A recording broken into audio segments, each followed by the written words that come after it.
Ya, bagaimanapun kan kalau katakanlah ada peraturan menteri yang akan dikeluarkan gitu ya, kan harus dikonfirmasi juga. PMPJ misalkan gitu, itu kan dikomunikasikan juga dengan notaris, dengan PPAT. Kalau dalam konteks PPAT, saya misalkan salah satu yang kemudian diberikan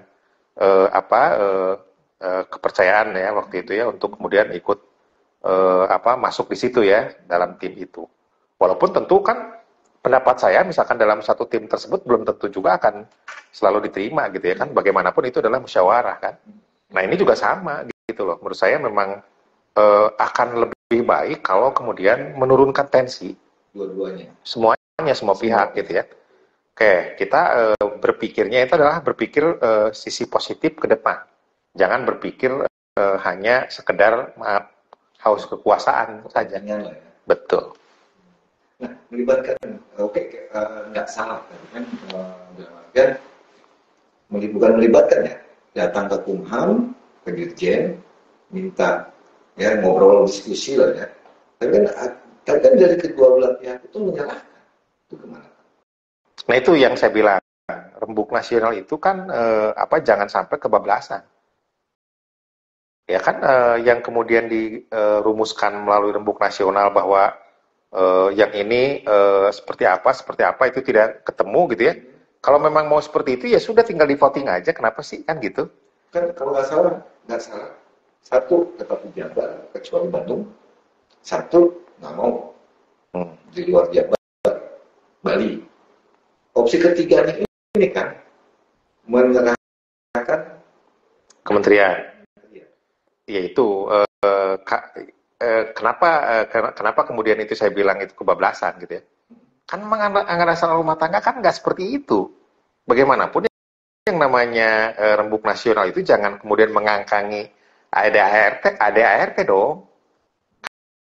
Kan sudah dijelaskan bahwa memang ini katakanlah gitu ya, sudah disepakati dalam kongres di Makassar ya.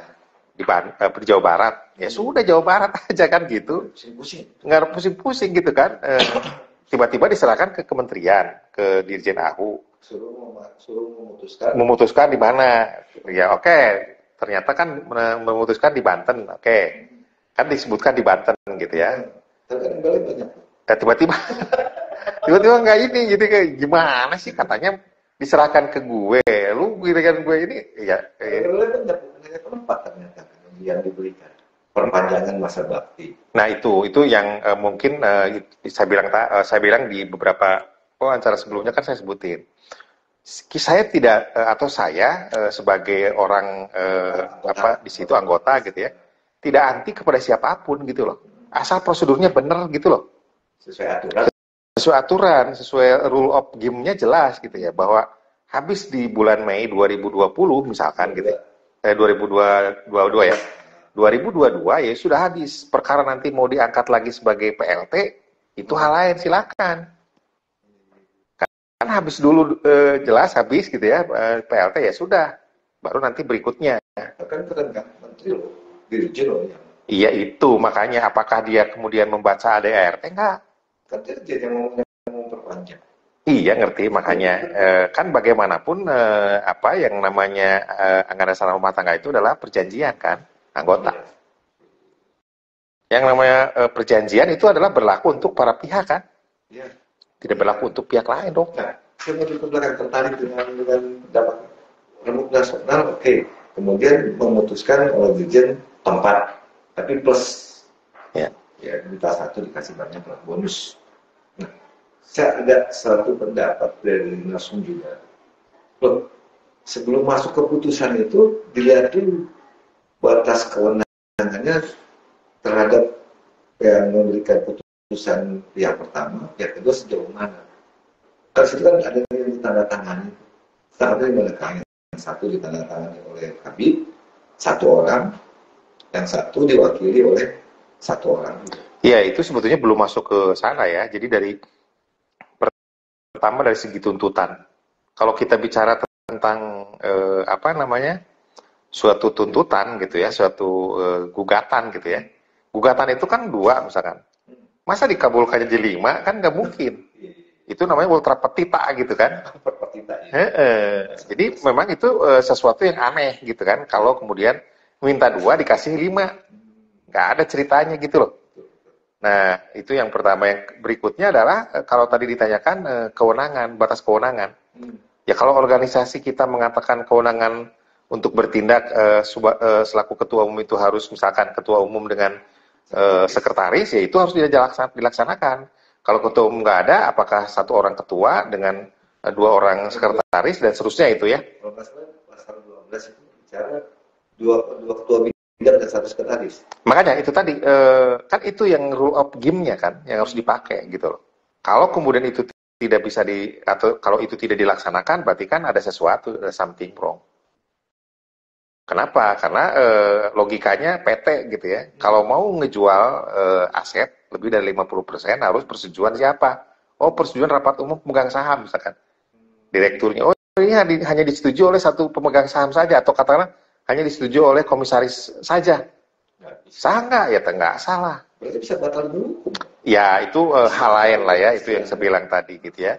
Tentu kalau kemudian kita fokus ke situ memang nggak akan ada akhirnya. Ya.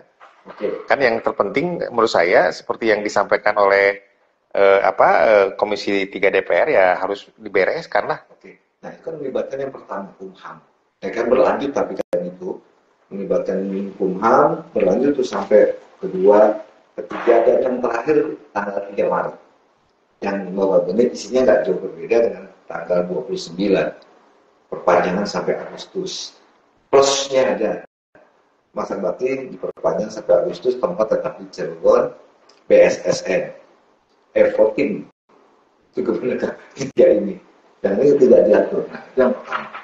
Nah yang pihak keduanya sebelum itu muncul kalau tidak salah dulu pernah ke DPR, pernah ke MPR, pernah minta pendapat ke MPR, kemudian ke DPD, DPD ya, Pak Nyala, kemudian terakhir ini ke Komisi 3. Nah Komisi 3 itu kan berawal dari pertanyaannya Bang Rio di saat rapat dengan pendapat Pak Menteri.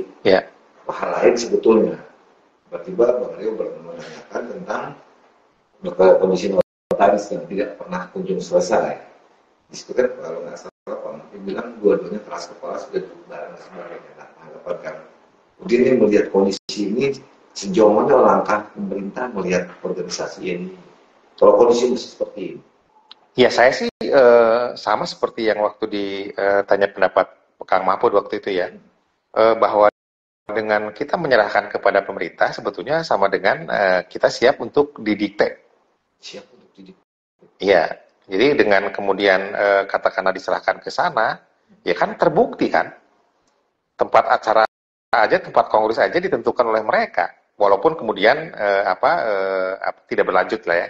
Tapi kan kalau kemudian kemarin kejadian di Cilegon dan itu ditentukan oleh Kementerian Hukum dan HAM, itu kan menunjukkan bahwa katakanlah intervensi dari pemerintah sedemikian kuat. Dan itu sebetulnya harus dihindari, apalagi kalau kita merumuskan atau melihat rumusan dalam UJN pasal 83 kan. Ada 83? Iya, pasal 83 itu kan kode etik ditentukan oleh organisasi kan. Ya, kalau oleh organisasi berarti kan? Maksudnya silahkan ke organisasi. Iya. Dia nggak punya setempat. Ya itu tadi, itu kan salah satu. Kalau dia kemudian menyatakan tempatnya di sana, ya memang mungkin karena ada rembuk nasional tadi. Walaupun rembuk nasional tadi kan saya bilang sebetulnya tidak memiliki dasar hukum. Kalau kemudian katakanlah rembuk nasional itu sebagai trigger saja, dan ini ya tetap keputusannya harus ada di organisasi kan. Dikembalikan ke organisasi. Iya dong, iya kan yang menentukan adalah organisasi. Oke, kalau misalkan ternyata udah disepakati nih, ya udah dirilis lah oleh organisasi bahwa ini adalah ini. Tapi kalau dalam konteks akad notaris itu kan adalah sebetulnya adalah latar belakang premisnya kan.